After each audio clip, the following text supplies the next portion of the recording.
అందరికీ నమస్కారం. నా పేరు రమ. నీతో చుంబనమే 16వ భాగం. రచయిత సునందారామ్ గారు.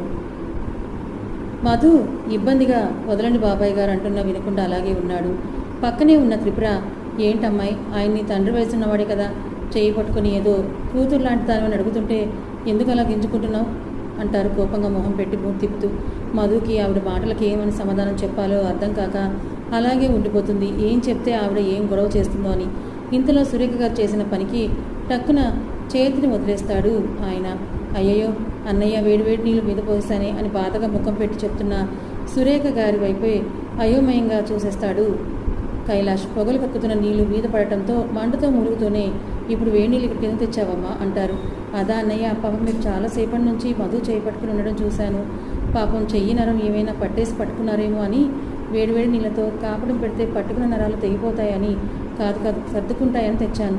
కానీ అనుకోకుండా ఇలా మీ మీద పడిపోయాయి అన్నయ్య గారు. అచ్చొచ్చో పాపం, ఈసారి ఎప్పుడన్నా ఇలా నరాలు పట్టేస్తే నాకు చెప్పండి. మీ నరాలు ఎలా సరిచేయాలో నాకు బాగా తెలుసుగా, నేను చేస్తాను. అమ్మ మధు, నువ్వు అసలే కాలేజీకి వెళ్ళొచ్చి బాగా అలసిపోయావు, కానీ నువ్వు నీ రూమ్కి వెళ్ళమ్మా, ఇక్కడే ఉంటే పాడుకళ్ళని నీ మీదే ఉన్నాయని చెప్పి మధుని పంపించేస్తారు త్రిపుర గారు. అప్పటికే చిన్న కొడుకు దగ్గరికి వెళ్ళిపోవడంతో సురేఖ గారికి బాగా కలిసి వచ్చింది. లేచి వెళ్ళబోతున్న కైలాష్తో, అన్నయ్య గారు నరాలు జాగ్రత్త అండి, ఈసారి పట్టేస్తే నా కోడలు చేయి పట్టుకుని నొక్కేయకుండా నాకు చెప్పండి, నేను సరిచేస్తాను. అప్పటికీ సరికాకపోతే నేనే నా కొడుకు సిద్ధుతో చెప్పి సరయ్యేలా చేస్తాను. అసలే పాపం మీకు ఈ మధ్య పైత్యం బాగా ఎక్కువయ్యి వరుసలు కూడా మర్చిపోతున్నట్టున్నారని కోపంగా చెప్పి వెళ్ళిపోతారు. వెళ్తున్న ఆవిడ వైపే చూస్తూ పళ్ళు నూరుకుంటూ కాలిన చెయ్యిని ఊపుకుంటూ వెళ్ళిపోతాడు కైలాసం. ఆర్జా బంగారం, ఆర్జా బంగారం అని పిలుస్తున్న అజయ్ మాటలకి నిద్రలేస్తుంది ఆర్జా. రేయ్, నాకు నిద్ర వస్తుంది, నన్ను కదిలించకుండా పడుకో. అది కాదు బంగారం, మరేమో పగలంతా నీ అన్నగాడు వర్క్ అంటూ ఇంటికి రానివ్వకుండా అర్ధరాత్రి వరకు గుర్కా వల్ల మన చేత వర్క్ చేయించుకుంటున్నాడు. కనీసం ఇంటికి వెళ్ళి నా పిల్లం ముఖమన్నా చూసొస్తానరా అన్నా పంపించకుండా ఫైల్ చేతిలో పెడతాడు. అది చూడు ముందు అని. పోనీ ఇంటికి వచ్చాకైనా నీ మొహం చూద్దామంటే నువ్వేమో ఫేస్ మాస్క్లు అంటూ నీ మొహం చూడగానే గుండాకి పోయేలా చేస్తావు. నా కష్టం పగవాడికి కూడా రాకూడదురా అంటూ ముక్కు చీరుతాడు అజయ్. రేయ్, ఇప్పుడేంట్రా నీ బాధ అంటూ లేచి కూర్చుంటుంది. అలా అడిగావు, బాగుంది బంగారం. మరి మొగుడు అలసిపోయి ఆఫీస్ నుంచి వచ్చాడే, వాడు తిన్నాడా తినలేదా అని అడగవా అని. అయినా గంట క్రితమే కదరా నువ్వే నాకు కాల్ చేసి నేను బిర్యానీ తింటున్నా నీకు కావాలని అడిగావు, మళ్ళీ నేను అడగలేదంటావేంట్రా. రేయ్, అసలే మంచి నిద్రలో నుండి లేపావని కోపంలో ఉన్నా, నన్ను అనవసరంగా నీ పిచ్చి ప్రశ్నలతో విసిగించకు అని చెప్పి మళ్ళీ పడుకోబోతుంది. ఒసై దెయ్యమా, నీకు అసలు మనసనితే లేదే. మొగుడు 10 రోజుల్లో ఊర్లో లేడే, ఇన్ని రోజులు వాణ్ణి మిస్ అయ్యాని అని కూడా లేకుండా రోజు వచ్చే టయానికి కుంభకర్ణురాలి కజిన్ సిస్టర్లా నిద్రపోతూ ఉంటావు. పోనీలే పాపం అని నేను ఊరుకుంటుంటే రోజు అలాగే చేస్తే ఎలాగే. ఇదిగో చూడు, నువ్వు ఇలాగే చేస్తే మాత్రం ఏంట్రా అని అజయ్ వైపు చూసి కోపంగా అడుగుతుంది. ఏముంది బంగారం, నేను కమండలం పట్టుకొని కాశీకి పోయి సన్యాసం తీసుకుంటాను, ఆ పని చేయరా, పీడ విరగడైపోతుంది అని చెప్పి పడుకుండిపోతుంది ఆర్జా. వెదవ జీవితం, ఇటు కట్టుకున్న పెళ్ళానికి ప్రేమ లేదు, అటు నా ఫ్రెండ్ కమ్ బావగాడికి ప్రేమ లేదు నేనంటే అని అలిగి పడుకుంటాడు అజయ్. కాసేపటికి మళ్ళీ కదిలిస్తాడేమో అని ఎదురు చూసిన ఆర్జకి ఎంతకీ మాటలు వినబడకపోతుంటేనూ వెనక్కి తిరిగి చూస్తుంది. అజయ్ కళ్ళు మూసుకొని కనిపిస్తాడు. పాపం నిజంగానే రోజు అలసిపోయి వస్తున్నాడు కదా, అందుకే పడుకోగానే నిద్రపోయాడేమో అని అజయ్ దగ్గరికి జరిగి తను కూడా మిస్సింగ్ ఫీలింగ్ ఉండడంతో అజయ్ని కౌగిలించుకుని అతని చెంపలపై ముద్దు పెట్టుకుంటుంది ఆర్జా. టక్కున కళ్ళు తెరిచిన అజయ్, బంగారం, మొగుడిని ముద్దు పెట్టుకోవాల్సింది ఇక్కడ కాదు బంగారం, ఇక్కడ అంటూ ఆర్జా పెదవులపై వేలు పెట్టి చూపిస్తాడు. రేయ్, నువ్వు నిద్రపోలేదా అంటూ అజయ్ వేలుని కొరుకుతుంది. ఉష్, అబ్బా రాక్షసి అంటూ ఆర్జా కళ్ళల్లోకి చూస్తూ మిస్ యూ బంగారం అంటాడు ప్రేమగా. సిగ్గుపడుతూ ఆర్జా కూడా ఐ టూ మిస్ యూ అని అంటుంది. మరి బంగారం, నువ్వు పర్మిషన్ ఇస్తే ముందుకు వెళ్లకుండా ముద్దుతో మిస్సింగ్ ఫీలింగ్ని పోగొట్టుకుంటానే అని చెప్తూ ఆర్జా గడ్డం పట్టుకొని పైకి లేపి ఆమె కళ్ళలోకి చూస్తూ పర్మిషన్ అడుగుతాడు. ఈసారి ఆర్జా పర్మిషన్ ఇవ్వడం మాత్రమే కాదు, ఫస్ట్ స్టెప్ తనే తీసుకొని అజయ్ పెదవుల్ని అందుకుంటుంది. ఆర్జా చేసిన పనికి అజయ్ షాక్ అయ్యి ఈసారి కోమాలోకే పోతాడు పాపం. సిద్ధు వచ్చేసరికి చదువుకుంటూ కనిపిస్తుంది మధు. ఏంటి బంగారం, నువ్వు ఇంకా పడుకోలేదా? సడన్గా వినిపించిన సిద్ధు వాయిస్కి నవ్వుతూ, లేదండి, రేపు కాలేజ్లో వీక్లీ టెస్ట్ ఉంటే ప్రిపేర్ అవుతున్నాను. ఓకే, నేను ఫ్రెష్ అయ్యి వచ్చే వరకు చదువుకో, తర్వాత నీకేమైనా డౌట్స్ ఉంటే నేను క్లారిఫై చేస్తానని చెప్పి స్నానానికి వెళ్ళిపోతాడు సిద్ధు. మధు కూడా అప్పటి వరకు వచ్చే నిద్రను ఆపుకొని మరీ చదువుకుంటుంది. సిద్ధు స్నానం చేసి టవల్ మీద రావడం చూసిన మధు టక్కున చూపుని పుస్తకానికి అతికించేస్తుంది. మధు చూపులను సిగ్గులను గమనిస్తూ అలాగే వెళ్ళి తన ముందు చేతులు కట్టుకుని నిలబడతాడు. తలను కాస్త పైకెత్తి సిద్ధు వైపే చూసిన మధు టక్కున మళ్ళీ తలదించుకుంటుంది. ఏయ్ మధు, ఒకసారి చూడు అంటూ ఆమె గడ్డాన్ని పట్టుకుని అతని వైపుకు తిప్పుకున్న సిద్ధు మొగుడిని ఇలా టవల్ మీద చూసి సిగ్గుపడి పెళ్ళాం నాకే దొరికింది, ఐఆమ్ సో లక్కీ కదా అని నవ్వుతాడు. సిద్ధు తనని ఎగతాళి చేస్తున్నాడని అర్థమైన మధు మూడు తిప్పుతూ కోపంగా సిద్ధు చేతిని విసురు కొడుతుంది. నవ్వుతూ వెళ్ళి డ్రెస్ చేసుకొని వచ్చి మధు డౌట్స్ క్లియర్ చేసి అప్పటికే నిద్రకి తూలుతున్న మధుని ఎత్తుకొని వెళ్ళి మంచంపై పడుకోబెట్టి అతను పడుకొని ఆమెని అతని గుండెలపైకి చేర్చుకొని మధు నుదుటిపై కిస్ చేసి ప్రశాంతంగా కళ్ళు మూసుకుంటాడు. మధు కూడా అప్పటికే నిద్రకు తూలుతూ ఉండడంతో వెంటనే నిద్రపోతుంది. దీనికి కూడా దీని కొడుకులాగే ఆ పిల్లంటే పిచ్చి ప్రేమలా ఉన్నట్టుంది. దాని చేయి పట్టుకున్నందుకే నా చేతి మీద కాలే నీళ్లు పోస్తుందా? రేపు ఆ పిల్ల జీవితం నా చేతిలో నలిగిపోతే ఏం చేస్తుందో అది చూస్తానని కన్నింగా నవ్వుకుంటూ మెదడులో ఏదో పనికిమాలిన ఆలోచనలు చేయడం మొదలు పెడతాడు. అదే కరెక్ట్, ఒక దెబ్బకి 2 పిట్టలు అని కన్నింగా నవ్వుకుంటూ చేతికైన గాయానికి మందు రాసుకోవడం మొదలు పెడతాడు. ఆద్య బంగారం, నాకేంటో ఈ మధ్య పీడకలలు ఎక్కువగా వస్తున్నాయి, ఎందుకంటా అప్పుడే నిద్రలేస్తున్న ఆద్యను చూస్తూ అద్దంలో నుంచి చూస్తూ తలను దువ్వుకుంటూ అడుగుతాడు అజయ్.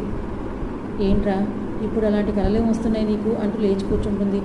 ఆద్య దగ్గరికి వచ్చి కూర్చొని చేతిని పట్టుకొని వేలు లాగుతూ, మరేమో రాత్రి నువ్వు నాకు ముద్దు పెట్టినట్టుగా కలుగుతుంది బంగారం, మరిది పీడకలే కదా బంగారం అంటూ ఆద్య వైపు చూస్తాడు.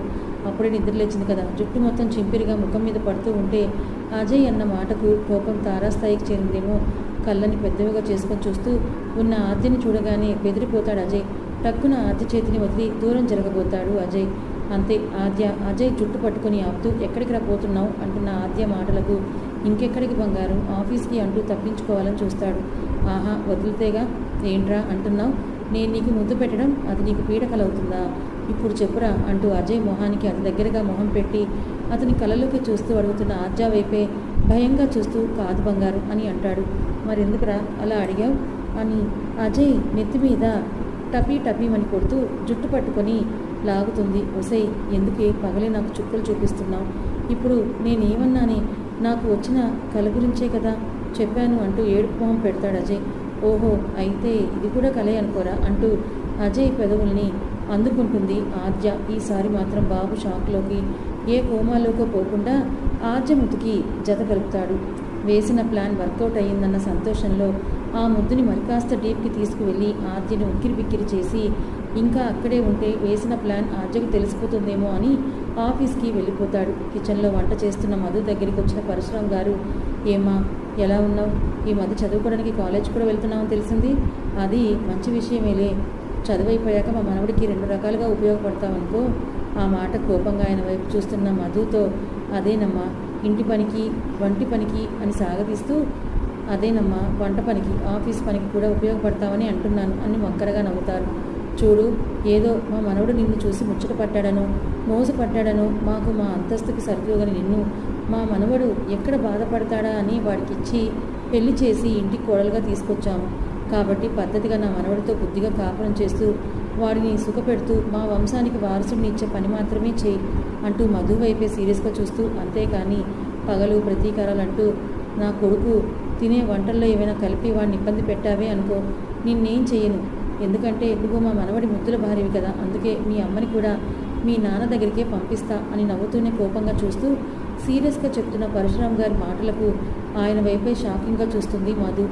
ఆయన మాటల్ని వింటున్న మధుకి అప్పటి వరకు ఉన్న కోపం ప్లేస్లో తన తల్లిని చంపేస్తాను అంటున్న చివరి మాట వినగానే భయం వచ్చి నువ్వు అసలు మనిషివైనా? నా తండ్రిని పొట్టన పెట్టుకుంది సరిపోనట్టుగా మళ్ళీ ఇప్పుడు మా అమ్మను కూడా చంపేస్తానని బెదిరిస్తున్నావా? నేను చెయ్యాలనుకోవట్లేదు మనవరాల, నా చేతులతో నేనే ఆ పని చేసేలా నువ్వు చేయొద్దని చెప్తున్నానంతే. ఆయన వైపు కూడా చూడటం ఇష్టం లేనట్టుగా మొహం తిప్పుకొని నుంచున్న మధు ముందుకు వచ్చి, చూడమ్మా, నీ పని మాత్రమే నువ్వు చూసుకో. అనవసరంగా నా జోలి నా కొడుకు జోలి రావాలని చూసావో ఇప్పటికైతే నోటితో చెప్పి వదిలేస్తున్నా.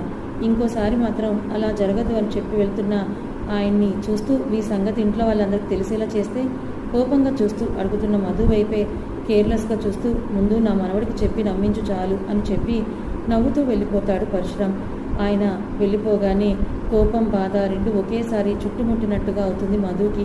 భారమైన మనసుతో తన గదిలోకి వెళ్ళిపోయి మంచానికి అడ్డం పడి ఏడుస్తూ ఎదురుగా కనిపిస్తున్న సిద్ధు ఫోటోని చూస్తూ, ఇందుకే సిద్ధు గారు మిమ్మల్ని ప్రేమించకూడదు అనుకుంది, మీరెంత వెంటపడినా మిమ్మల్ని పెళ్లి చేసుకోకూడదు అనుకుంది దీనికోసమే.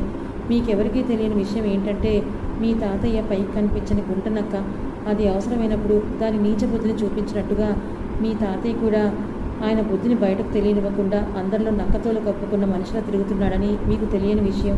ఇలాంటి వాడి మొహం కూడా చూడటం ఇష్టం లేని నేను మిమ్మల్ని పెళ్లి చేసుకుని ఇక్కడికి వచ్చి రోజు వీడి మొహం చూస్తూ ప్రతి క్షణం మా నాన్న చావు కారణమైన వీడిని ఏమీ చేయలేకపోతున్నానే అని తనలో తనే బాధపడుతుంది. లేదు, ఇంకా ఊరుకోకూడదు, ఎలా అయినా వీడి సంగతి సిద్ధు గారికి తెలిసేలా చెయ్యాలి. అసలు అలాంటి గుంటనక్క కడుపున మావి లాంటి కొడుకు సిద్ధు లాంటి మనవుడు ఎలా పుట్టారో ఏంటో అని బాధపడుతుంది. అంతలో డోర్ తీసిన చప్పుడు వినిపించగానే కళ్ళు తుడుచుకున్న మధు లేచి కూర్చుంటుంది. లోపలికి వస్తూనే వాడిపోయిన మధు మొహం చూస్తూ లోపలికి వచ్చిన సిద్ధు బ్యాగ్ని పక్కన పెట్టి వెళ్ళి మధు పక్కనే కూర్చొని ఆమె చేతిని అతని చేతుల్లోకి తీసుకున్న సిద్ధు వాటిని అలాగే పెదవులకు తాకించి ముద్దు పెట్టుకుంటూ, ఏమైంది నా బంగారానికి అని మధు చెయ్యి వదలకుండానే ఆమెను అతని ఒళ్ళోకి తెచ్చుకొని తలను కిందకి వాల్చిన ఆమె గడ్డం పట్టుకొని పైకి లేపి మధు ముఖం వైపే తీక్షణంగా చూస్తాడు. ఎప్పుడూ వెన్నెల వెలుగులా మెరిసే ఆమె ముఖం ఈరోజు ఎందుకో అమావాస్య చీకట్లా వెలుగుమాయమై కనిపిస్తుంది. ఆమె బుగ్గలపై ఉన్న నీటి చారలు తడియారని ఆమె కనుబొమ్మలే చెప్తున్నాయి. ఆమె ఇప్పటి వరకు ఏడ్చిందని. ఎప్పుడు అప్పుడే వికసించిన గులాబీలా ఉండే ఆమె పెదవులు నీటి చెమ్మలేక వడబడిన పువ్వులా ఎండిపోయి కనిపిస్తున్నాయి. ఆమె ముఖాన్ని అతని రెండు చేతుల్లోకి తీసుకొని తడిదేరిన ఆమె కన్నులపై చిరుముద్దులు పెడుతూ ఆమె ముఖాన్ని అతని గుండెలకు తాకించి వినిపిస్తున్న అతని గుండె చప్పుడే ఆమెకు సాంతనగా మారాలని అలాగే మౌనంగా ఉండిపోతాడు. మధు కూడా సిద్ధు గుండెలపై అలాగే వాలి అప్పటి వరకు తన పడ్డ బాధకు అతని హృది చప్పుడే ఆమెకు ఆలంబనగా అనిపిస్తుంటే అలాగే తను కూడా మౌనంగా ఉండిపోతుంది. కాసేపటికి పైకి లేచి సిద్ధు ముఖంలోకి చూస్తూ ఉంది. అతను కూడా ఆమె వైపే చూస్తూ ఉండడంతో వెనక్కి జరిగి సరిగ్గా కూర్చోవాలని చూస్తున్న ఆమెని అలాగే పొదవి పట్టుకున్న సిద్ధు, ఏమైంది అడుగుతున్న సిద్ధు ప్రశ్నకి సమాధానం ఇవ్వలేక మౌనంగా మారిపోతుంది. నిన్నే అడిగేది, ఏం జరిగింది? ఈసారి కటువుగా పలుకుతుంది సిద్ధు స్వరం. ఏం లేదు సిద్ధు గారు అని చెప్తూ తలని కిందకి దించి సమాధానం చెప్తున్న ఆమెను ఈసారి మృదు మధురంగా, ఏమైంది బంగారం అని అడుగుతున్న సిద్ధు ప్రశ్నలకు ఇంకా సమాధానం ఇవ్వకపోతే సిద్ధు ఊరుకోవడం తెలిసి, అది ఇందాకే అమ్మకి ఫోన్ చేశాను, తనకి జ్వరంగా ఉందని చెప్పింది, తనని దగ్గరుండి చూసుకోలేకపోతున్నాను అని బాధతో ఏడ్చేశానని అబద్ధం చెప్తుంది. మరి వెళ్తావా అక్కడికి? అమ్మ వద్దని చెప్పింది. ఇప్పుడు తనకి బాగానే ఉందట, మీరు వెళ్ళి ఫ్రెష్ అయ్యండి, నేను ఇప్పుడు బాగానే ఉన్నానని చెప్తున్న మధు వైపు ఒకసారి చూసి ఫ్రెష్ అవ్వడానికి వెళ్ళిపోతాడు సిద్ధు. వెళ్తున్న సిద్ధు వైపే చూస్తూ, నన్ను క్షమించండి సిద్ధు గారు, మీకు నిజం చెప్పలేకపోతున్నాను. అమ్మ ఒట్టు వేయించుకొని నా నోరు మోయించింది. అమ్మ ఎందుకు అలా చేసిందో అప్పుడు అర్థం కాలేదు, కానీ ఇప్పుడు అర్థమవుతోంది. ఆ గుంటనక్కే ఏదో చేసి మా అమ్మను భయపెట్టి బెదిరించి ఉంటాడు. లేదు, వాడిని అలాగే వదిలేయను, వాడి నిజ స్వరూపం ఎలా అయినా మీకు తెలిసేలా చేసి వాడు చేసిన పాపాన్ని బయట పెడతాను అని తనలో తనే మాట్లాడుకుంటున్న మధు సిద్ధు బయటికి రావడంతో ఆ ఆలోచనలను అంతటితో వదిలేస్తుంది. సిద్ధు గారు, మీ ప్రాజెక్ట్ వర్క్ కంప్లీట్ అవ్వడానికి ఇంకా ఎన్ని రోజులు పడుతుంది? ఇంకో 4 or 5 days మధు. ఎందుకలా అడుగుతున్నావు అంటూ ఆమె దగ్గరికి వెళ్ళి నిల్చుంటాడు. ఏం లేదు, మీరు పాపం చాలా రోజుల నుంచి ఆ వర్క్ కోసం కష్టపడుతున్నారు కదా, టెన్షన్ తీసుకుంటున్నారు, సరిగ్గా టైంకి తినట్లేదు, అర్ధరాత్రులు ఎప్పుడో వచ్చి నిద్రపోతున్నారు, మళ్ళీ మార్నింగ్ ఎర్లీగా వెళ్ళిపోతున్నారు అంటుంది బాధగా. ఆహా, అయితే అమ్మాయి గారికి మొగుడు కష్టపడడం చూసి చాలా బాధగా ఉన్నట్టుందే అంటూ బెడ్పై కూర్చున్న మధు పైకి ఒరుగుతాడు. మీదకు వస్తున్న సిద్ధు ఇంటెన్షన్ అర్థమైన దానిలా అతన్ని చెయ్యి పట్టి ఆపుతూ తను కూడా వెనక్కి వాళ్తుంది సిగ్గుపడుతూ. కథ ఇంకా ఉంది. మరి మధు ఇప్పటికైనా ధైర్యం చేసి సిద్ధుకి తన వాళ్ళ నిజస్వరూపం ఏంటో చెప్తుందా? ఒకవేళ మధు చెప్పిన సిద్ధు నమ్ముతాడా? మధు అంటే ఎనలేని ప్రేమ ఉన్న సిద్ధు ఈ కారణంగా వీళ్ళిద్దరి మధ్య ఏమైనా దూరం రానుందా? ఇప్పుడిప్పుడే సిద్ధు మధులు దగ్గర అవుతున్నారు. మరి ఇప్పుడు వీళ్ళిద్దరి మధ్య దూరం పెరిగితే ప్రియా కైలాష్లు ఏం ప్లాన్ చేస్తున్నారు? మధు జీవితాన్ని నాశనం చేయడానికి తెలుసుకోవాలనుకుంటే ఛానల్ని ఫాలో అవ్వండి. కథ నచ్చితే లైక్ చేయండి. Thank you so much for watching. అందరికీ నమస్కారం. నా పేరు రమ. నీతో చుంబనమే 16వ భాగం. రచయిత సునందారాం గారు. మధు ఇబ్బందిగా వదలని బాబాయ్ గారు అంటున్నా వినకుండా అలాగే ఉన్నాడు. పక్కనే ఉన్న త్రిపుర, ఏంటమ్మాయి, ఆయన్ని తండ్రి వయసున్నవాడే కదా, చేయి పట్టుకుని ఏదో కూతురు లాంటి దానివని అడుగుతుంటే ఎందుకు అలా గింజుకుంటున్నావు అంటారు కోపంగా మొహం పెట్టి మూతి తిప్పుతూ. మధుకి ఆవిడ మాటలకి ఏమని సమాధానం చెప్పాలో అర్థం కాక అలాగే ఉండిపోతుంది. ఏం చెప్తే ఆవిడ ఏం గొడవ చేస్తుందో అని. ఇంతలో సురేఖ గారు చేసిన పనికి టక్కున చేతిని వదిలేస్తాడు ఆయన. అయ్యయ్యో అన్నయ్య, వేడివేడి నీళ్లు మీద పోసానే అని బాధగా ముఖం పెట్టి చెప్తున్న సురేఖ గారి వైపే అయోమయంగా చూసేస్తాడు కైలాష్. పొగలు కక్కుతున్న నీళ్లు మీద పడటంతో మంటతో మురుగుతూనే, ఇప్పుడు వేడి నీళ్ళు ఇక్కడ కింద తెచ్చావమ్మా అంటారు. అదా అన్నయ్య, పాపం మీరు చాలాసేపటి నుంచి మధు చేయి ఉండడం చూశాను. పాపం చెయ్యి నరం ఏమైనా పట్టుకున్నారేమో అని వేడివేడి నీళ్లతో కాపడం పెడితే పట్టుకున్న నరాలు తెగిపోతాయని, కాదు కాదు సర్దుకుంటాయని తెచ్చాను. కానీ అనుకోకుండా ఇలా మీ మీద పడిపోయాయి అన్నయ్య గారు. అచ్చచ్చో పాపం, ఈసారి ఎప్పుడన్నా ఇలా నరాలు పట్టేస్తే నాకు చెప్పండి. మీ నరాలు ఎలా సరిచేయాలో నాకు బాగా తెలుసుగా, నేను చేస్తాను. అమ్మ మధు, నువ్వు అసలే కాలేజీకి వెళ్ళొచ్చి బాగా అలసిపోయావు. కానీ నువ్వు నీ రూమ్కి వెళ్ళమ్మా, ఇక్కడే ఉంటే పాడుకళ్ళని నీ మీదే ఉన్నాయని చెప్పి మధుని పంపించేస్తారు త్రిపుర గారు. అప్పటికే చిన్న కొడుకు దగ్గరికి వెళ్ళిపోవడంతో సురేఖ గారికి బాగా కలిసొచ్చింది. లేచి వెళ్ళబోతున్న కైలాష్తో, అన్నయ్య గారు, నరాలు జాగ్రత్తండి. ఈసారి పట్టేస్తే నా కోడలు చేయి పట్టుకుని నొక్కేయకుండా నాకు చెప్పండి, నేను సరిచేస్తాను. అప్పటికీ సరికాకపోతే నేనే నా కొడుకు సిద్ధుతో చెప్పి సరయ్యేలా చేస్తాను. అసలే పాపం మీకు ఈ మధ్య పైత్యం బాగా ఎక్కువయ్యి వరుసలు కూడా మర్చిపోతున్నట్టున్నారని కోపంగా చెప్పి వెళ్ళిపోతారు. వెళ్తున్న ఆవిడ వైపే చూస్తూ పళ్ళు నూరుకుంటూ కాలిన చెయ్యిని ఊపుకుంటూ వెళ్ళిపోతాడు కైలాసం. ఆర్జ బంగారం అని పిలుస్తున్న అజయ్ మాటలకి నిద్రలేస్తుంది ఆర్జ. రేయ్, నాకు నిద్రొస్తుంది, నన్ను కదిలించకుండా పడుకో. అది కాదు బంగారం, మరేమో పగలంతా నీ అన్నగాడు వర్క్ అంటూ ఇంటికి రానివ్వకుండా అర్ధరాత్రి వరకు గుర్కా వల్ల మన చేత వర్క్ చేయించుకుంటున్నాడు. కనీసం ఇంటికి వెళ్ళి నా పెళ్ళాం ముఖమన్నా చూసొస్తాన్రా అన్నా పంపించకుండా ఫైల్ చేతిలో పెడతాడు. అది చూడు ముందు అని. పోనీ ఇంటికి వచ్చాకైనా నీ మొహం చూద్దామంటే నువ్వేమో ఫేస్ మాస్క్లంటూ నీ మొహం చూడగానే గుండాకి వేలా చేస్తావు. నా కష్టం పగవాడికి కూడా రాకూడదురా అంటూ ముక్కు చీరుతాడు అజయ్. రేయ్, ఇప్పుడేంట్రా నీ బాధ అంటూ లేచి కూర్చుంటుంది. అలా అడిగావు, బాగుంది బంగారం. మరి మొగుడు అలసిపోయి ఆఫీస్ నుంచి వచ్చాడే, వాడు తిన్నాడా తినలేదా అని అడగవా అని. అయినా గంట క్రితమే కదరా నువ్వే నాకు కాల్ చేసి నేను బిర్యానీ తింటున్నా నీకు కావాలని అడిగావు, మళ్ళీ నేను అడగలేదంటావేంట్రా? రేయ్, అసలే మంచి నిద్రలో నుండి లేపావని కోపంలో ఉన్నా. నన్ను అనవసరంగా నీ పిచ్చి ప్రశ్నలతో విసిగించకు అని చెప్పి మళ్ళీ పడుకోబోతుంది. ఒసేయ్ తెయ్యవా, నీకు అసలు మనసనితే లేదే. మొగుడు 10 రోజుల్లో ఊర్లో లేడే, ఇన్ని రోజులు వాణ్ణి మిస్ అయ్యాని అని కూడా లేకుండా రోజు వచ్చే టయానికి కుంభకర్ణురాలి కజిన్ సిస్టర్లా నిద్రపోతూ ఉంటావు. పోనీలే పాపం అని నేను ఊరుకుంటుంటే రోజు అలాగే చేస్తే ఎలాగే? ఇదిగో చూడు, నువ్వు ఇలాగే చేస్తే మాత్రం ఏంట్రా అని అజయ్ వైపు చూసి కోపంగా అడుగుతుంది. ఏముంది బంగారం, నేను కమండలం పట్టుకుని కాశీకి పోయి సన్యాసం తీసుకుంటాను. ఆ పని చేయరా, పీడ విరగడైపోతుంది అని చెప్పి పడుకుండిపోతుంది రాజా. వెదవ జీవితం. ఇటు కట్టుకున్న పెళ్ళానికి ప్రేమ లేదు, అటు నా ఫ్రెండ్ కమ్ బావగాడికి ప్రేమ లేదు నేనంటే అని అలిగి పడుకుంటాడు అజయ్. కాసేపటికి మళ్ళీ కదిలిస్తాడేమో అని ఎదురు చూసిన ఆజ్యకి ఎంతకీ మాటలు వినబడకపోతుంటేనూ వెనక్కి తిరిగి చూస్తుంది. అజయ్ కళ్ళు మూసుకొని కనిపిస్తాడు. పాపం నిజంగానే రోజు అలసిపోయి వస్తున్నాడు కదా, అందుకే పడుకోగానే నిద్రపోయాడేమో అని అజయ్ దగ్గరికి జరిగి తను కూడా మిస్సింగ్ ఫీలింగ్ ఉండడంతో అజయ్ని కౌగిలించుకుని తన చెంపలపై ముద్దు పెట్టుకుంటుంది ఆర్జ. టక్కున కళ్ళు తెరిచిన అజయ్, బంగారం, మొగుడిని ముద్దు పెట్టుకోవాల్సింది ఇక్కడ కాదు బంగారం, ఇక్కడ అంటూ ఆర్జ పెదవులపై వేలు పెట్టి చూపిస్తాడు. రేయ్, నువ్వు నిద్రపోలేదా అంటూ అజయ్ వేలుని కొరుకుతుంది. ఇష్, అబ్బా రాక్షసి అంటూ ఆర్జ కళ్ళలోకి చూస్తూ మిస్ యూ బంగారం అంటాడు ప్రేమగా. సిగ్గుపడుతూ ఆర్జ కూడా ఐ టు మిస్ యూ అని అంటుంది. మరి బంగారం, నువ్వు పర్మిషన్ ఇస్తే ముందుకు వెళ్లకుండా ముగ్గుతో మిస్సింగ్ ఫీలింగ్ ని పోగొట్టుకుంటానే అని చెప్తూ ఆర్జ గడ్డం పట్టుకుని పైకి లేపి ఆమె కళ్ళలోకి చూస్తూ పర్మిషన్ అడుగుతాడు. ఈసారి ఆర్జ పర్మిషన్ ఇవ్వడం మాత్రమే కాదు, ఫస్ట్ స్టెప్ తనే తీసుకొని అజయ్ పెదవుల్ని అందుకుంటుంది.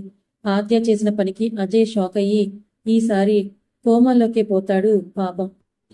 సిద్ధు వచ్చేసరికి చదువుకుంటూ కనిపిస్తుంది మధు. ఏంటి బంగారం, నువ్వు ఇంకా పడుకోలేదా? సడన్ గా వినిపించిన సిద్ధు వాయిస్ కి నవ్వుతూ, లేదండి, రేపు కాలేజ్లో వీక్లీ టెస్ట్ ఉంటే ప్రిపేర్ అవుతున్నాను. ఓకే, నేను ఫ్రెష్ అయ్యి వచ్చే వరకు చదువుకో, తర్వాత నీకేమైనా డౌట్స్ ఉంటే నేను క్లారిఫై చేస్తానని చెప్పి స్నానానికి వెళ్ళిపోతాడు సిద్ధు. మధు కూడా అప్పటి వరకు వచ్చే నిద్రను ఆపుకొని మరీ చదువుకుంటుంది. సిద్ధు స్నానం చేసి టవల్ మీద రావడం చూసిన మధు టక్కున చూపుని పుస్తకానికి అతికించేస్తుంది. మధు చూపులను సిగ్గులను గమనిస్తూ అలాగే వెళ్ళి తన ముందు చేతులు కట్టుకుని నిలబడతాడు. తలను కాస్త పైకెత్తి సిద్ధు వైపు చూసిన మధు టక్కున మళ్ళీ తలదించుకుంటుంది. ఏయ్ మధు, ఒకసారి చూడు అంటూ ఆమె గడ్డాన్ని పట్టుకుని అతని వైపుకు తిప్పుకున్న సిద్ధు మొగుడిని ఇలా టవల్ మీద చూసి సిగ్గుపడి పెళ్ళాం నాకే దొరికింది, ఐఎమ్ సో లక్కీ కదా అని నవ్వుతాడు. సిద్ధు తనని ఎగతాళి చేస్తున్నాడని అర్థమైన మధు మూడు తిప్పుతూ కోపంగా సిద్ధు చేతిని విసిరి కొడుతుంది. నవ్వుతూ వెళ్లి డ్రెస్ చేసుకుని వచ్చి మధు డౌట్స్ క్లియర్ చేసి అప్పటికే నిద్రకి తూలుతున్న మధుని ఎత్తుకొని వెళ్లి మంచంపై పడుకోబెట్టి అతను పడుకొని ఆమెని అతని గుండెలపైకి చేర్చుకొని మధు నుదుటిపై కిస్ చేసి ప్రశాంతంగా కళ్ళు మూసుకుంటాడు. మధు కూడా అప్పటికే నిద్రకు తూలుతూ ఉండడంతో వెంటనే నిద్రపోతుంది. దీని కొడుకులాగే ఆ పిల్లంటే పిచ్చి ప్రేమలా ఉన్నట్టుంది. దాని చేయి పట్టుకున్నందుకే నా చేతి మీద కాలే నీళ్లు పోస్తుందా? రేపు ఆ పిల్ల జీవితం నా చేతిలో నలిగిపోతే ఏం చేస్తుందో అది చూస్తానని కన్నింగా నవ్వుకుంటూ మెదడులో ఏదో పనికిమాలిన ఆలోచనలు చేయడం మొదలు పెడతాడు. అదే కరెక్ట్, ఒక దెబ్బకి 2 పిట్టలు అని కన్నింగా నవ్వుకుంటూ చేతికైన గాయానికి మందు రాసుకోవడం మొదలు పెడతాడు. ఆద్య బంగారం, నాకేంటో ఈ మధ్య పీడకలలు ఎక్కువగా వస్తున్నాయి, ఎందుకంటావు? అప్పుడే నిద్రలేస్తున్న ఆద్యను అద్దంలో నుంచి చూస్తూ తలని దువ్వుకుంటూ అడుగుతాడు అజయ్. ఏంట్రా, ఇప్పుడు అలాంటి కలలేం వస్తున్నాయి నీకు అంటూ లేచి కూర్చుంటుంది. ఆద్య దగ్గరికి వచ్చి కూర్చొని చేతిని పట్టుకొని వేలు లాగుతూ, మరేమో రాత్రి నువ్వు నాకు ముద్దు పెట్టినట్టుగా కలుగుతుంది బంగారం, మరది వీడకలే కదా బంగారం అంటూ ఆద్య వైపు చూస్తాడు. అప్పుడే నిద్రలేచింది కదా, జుట్టు మొత్తం చింపిరిగా ముఖం మీద పడుతూ ఉంటే అజయ్ అన్న మాటకు కోపం తారాస్థాయికి చేరిందేమో. కళ్ళని పెద్దవిగా చేసుకొని చూస్తూ ఉన్న ఆద్యని చూడగానే బెదిరిపోతాడు అజయ్. టక్కున ఆద్య చేతిని వదిలి దూరం జరగబోతాడు అజయ్. అంతే, అజయ్ జుట్టు పట్టుకుని ఆపుతూ ఎక్కడికి రాపోతున్నావు అంటున్న ఆద్య మాటలకు ఇంకెక్కడికి బంగారం, ఆఫీస్కి అంటూ తప్పించుకోవాలని చూస్తాడు. ఆహా, వదిలితేగా, ఏంట్రా అంటున్నావు? నేను నీకు ముద్దు పెట్టడం అది నీకు పీడకలవుతుందా? ఇప్పుడు చెప్పురా అంటూ అజయ్ మొహానికి అతి దగ్గరగా మొహం పెట్టి అతని కళ్ళలోకి చూస్తూ అడుగుతున్న ఆద్య వైపే భయంగా చూస్తూ కాదు బంగారం అని అంటాడు. మరెందుకురా అలా అడిగావు అని అజయ్ నెత్తి మీద టపీమని కొడుతూ జుట్టు పట్టుకొని లాగుతుంది. ఒసై, ఎందుకే పగలే నాకు చుక్కలు చూపిస్తున్నావు? ఇప్పుడు నేనేమన్నానే? నాకు వచ్చిన కల గురించే కదా చెప్పాను అంటూ ఏడుపు మొహం పెడతాడు అజయ్. ఓహో, అయితే ఇది కూడా కలే అనుకోరా అంటూ అజయ్ పెదవుల్ని అందుకుంటుంది ఆద్య. ఈసారి మాత్రం బాబు షాక్లోకి ఏ కోమాలోకి పోకుండా ఆద్య ముతికి జత కలుపుతాడు. వేసిన ప్లాన్ వర్కౌట్ అయ్యిందన్న సంతోషంలో ఆ ముద్దుని మరికాస్త డీప్కి తీసుకువెళ్లి ఆద్యని ఉక్కిరి పిక్కిరి చేసి ఇంకా అక్కడే ఉంటే వేసిన ప్లాన్ ఆద్యకి తెలిసిపోతుందేమో అని ఆఫీస్కి వెళ్ళిపోతాడు. కిచెన్లో వంట చేస్తున్న మధు దగ్గరికి వచ్చిన పరశురాం గారు, ఏమా ఎలా ఉన్నావు? ఈ మధు చదువుకోవడానికి కాలేజ్ కూడా వెళ్తున్నామని తెలిసింది. అది మంచి విషయమేలే, చదువైపోయాక మా మనవడికి 2 రకాలుగా ఉపయోగపడతావనుకో. ఆ మాట కోపంగా ఆయన వైపు చూస్తున్న మధుతో, అదేనమ్మా ఇంటి పనికి వంటి పనికి అని సాగదీస్తూ, అదేనమ్మా వంట పనికి ఆఫీస్ పనికి కూడా ఉపయోగపడతావని అంటున్నాను అని వంకరగా నవ్వుతారు. చూడు, ఏదో మా మనవడు నిన్ను చూసి ముచ్చట పడ్డాడను మోసపడ్డాడను, మాకు మా అంతస్తుకి సరిపోగని నిన్ను మా మనవడు ఎక్కడ బాధపడతాడా అని వాడికిచ్చి పెళ్లి చేసి ఇంటికి కోడలుగా తీసుకొచ్చాము. కాబట్టి పద్ధతిగా నా మనవడితో బుద్ధిగా కాపురం చేస్తూ వాడిని సుఖపెడుతూ మా వంశానికి వారసుడిని ఇచ్చే పని మాత్రమే చేయి అంటూ మధు వైపే సీరియస్గా చూస్తూ, అంతేకాని పగలు ప్రతీకారాలంటూ నా కొడుకు తినే వంటల్లో ఏమైనా కలిపి వాడిని ఇబ్బంది పెట్టావే అనుకో, నిన్నేం చెయ్యను. ఎందుకంటే నువ్వు మా మనవడి ముద్దుల భార్యవి కదా, అందుకే మీ అమ్మని కూడా మీ నాన్న దగ్గరికే పంపిస్తా అని నవ్వుతూనే కోపంగా చూస్తూ సీరియస్గా చెప్తున్న పరశురాం గారి మాటలకు ఆయన వైపే షాకింగ్గా చూస్తుంది మధు. ఆయన మాటల్ని వింటున్న మధుకి అప్పటి వరకు ఉన్న కోపం ప్లేస్లో తన తల్లిని చంపేస్తాను అంటున్న చివరి మాట వినగానే భయం వచ్చి నువ్వు అసలు మనిషివేనా? నా తండ్రిని పొట్టన పెట్టుకుంది సరిపోనట్టుగా మళ్ళీ ఇప్పుడు మా అమ్మను కూడా చంపేస్తానని బెదిరిస్తున్నావా? నేను చెయ్యాలనుకోవట్లేదు మనవరాలా, నా చేతులతో నేనే ఆ పని చేసేలా నువ్వు చేయొద్దని చెప్తున్నానంతే. ఆయన వైపు కూడా చూడటం ఇష్టం లేనట్టుగా మొహం తిప్పుకొని నుంచున్న మధు ముందుకు వచ్చి, చూడమ్మా, నీ పని మాత్రమే నువ్వు చూసుకో. అనవసరంగా నా జోలి నా కొడుకు జోలి రావాలని చూసావు.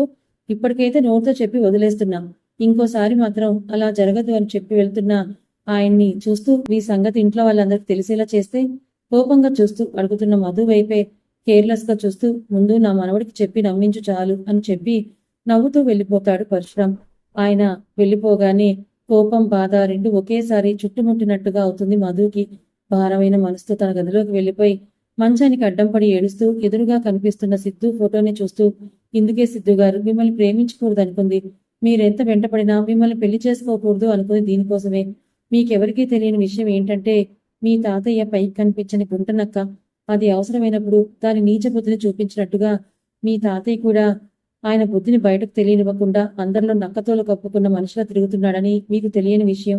ఇలాంటి వాడి మొహం కూడా చూడటం ఇష్టం లేని నేను మిమ్మల్ని పెళ్లి చేసుకుని ఇక్కడికి వచ్చి రోజు వీడి మొహం చూస్తూ ప్రతి క్షణం మా నాన్న చావు కారణమైన వీడిని ఏమీ చేయలేకపోతున్నానే అని తనలో తనే బాధపడుతుంది.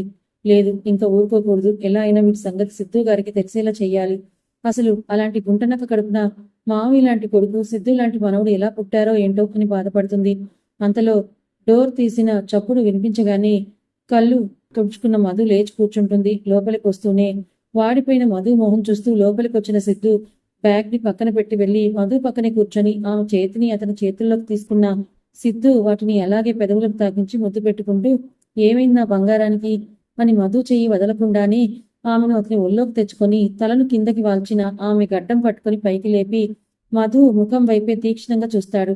ఎప్పుడూ వెన్నెల వెలుగులా మెరిసే ఆమె ముఖం ఈ రోజు ఎందుకో అమావాస్య చీకట్లా వెలుగుమాయమై కనిపిస్తుంది. ఆమె బుగ్గలపై ఉన్న నీటి చారలు తడి ఆరని ఆమె కనుబొమ్మలే చెప్తున్నాయి ఆమె ఇప్పటి వరకు ఏడ్చిందని.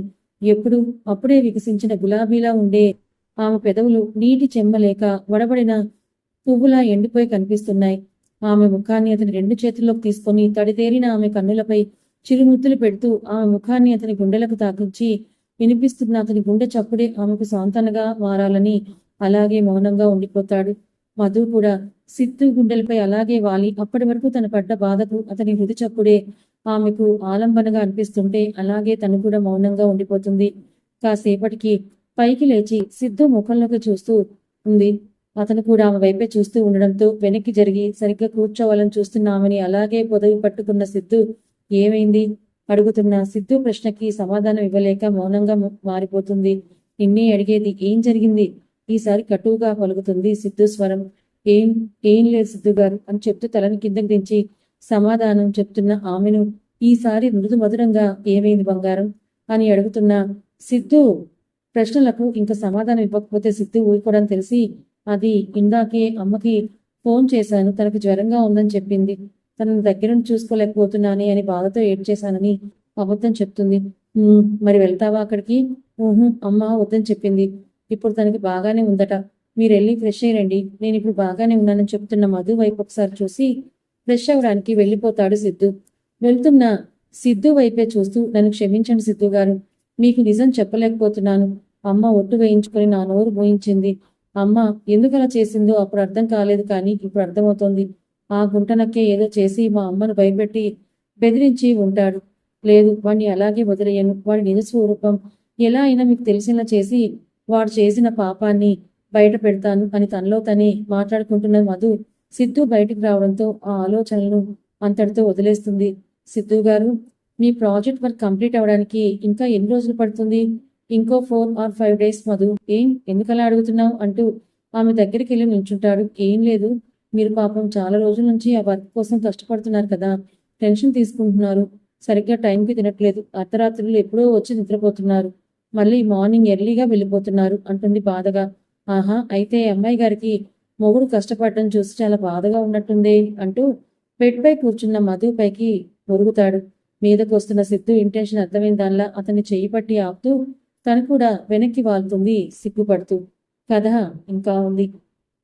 మరి మధు ఇప్పటికైనా ధైర్యం చేసి సిద్ధుకి తన వాళ్ళ నిజస్వరూపం ఏంటో చెబుతుందా? ఒకవేళ మధు చెప్పిన సిద్ధు నమ్ముతాడా? మధు అంటే ఎనలేని ప్రేమ ఉన్న సిద్ధు ఈ కారణంగా వీళ్ళిద్దరి మధ్య ఏమైనా దూరం రానుందా? ఇప్పుడిప్పుడే సిద్ధు మధులు దగ్గర అవుతున్నారు.